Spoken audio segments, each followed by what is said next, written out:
Absurd creature of the week. This parasite eats a fish's tongue and takes its place. Here is the image of it. And you see this is called the Pseumothea exigua, a tongue-eating isopod. And it targets a fish by infiltrating its gills, getting into its tongue and replacing it. And of course, you could see that as an analogy for many systems around our world, whether it's the food system, the political system.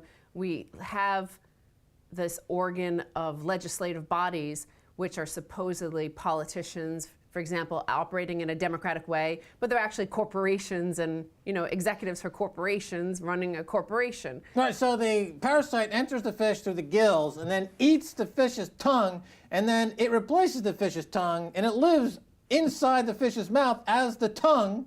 Presumably, as food comes in, then the parasite is fed. Now, I'm thinking about high-frequency trading because remember, Goldman Sachs, JP Morgan, they put these high-frequency trading servers right next to the New York Stock Exchange. So as trades are churning on the exchange, then JP Morgan and Goldman Sachs, like this parasite, they take, using high-frequency trading, they glean or they scoop or they steal cash all day long. So this is, again, it's a very interesting parasitic relationship. Now, Ben Bernanke or now Janet Yellen will argue that Wall Street needs parasites, America needs parasites, and Jamie Dimon is doing the good work of a good parasite. But when the parasite gets bigger than the host, as in the case of Jamie Dimon or Lloyd Blankfein, the parasite gets bigger than the global economy.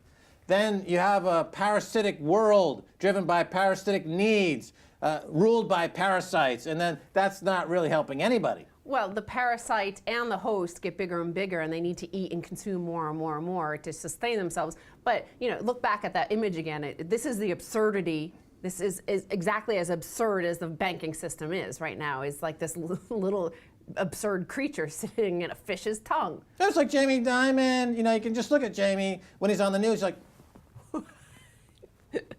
that's Jamie as a parasite. And as money comes onto Wall Street, Jamie, he scoops it up. And it comes into his gills, and it makes them all fat and stupid. And, as parasites go, he's one of the ugliest.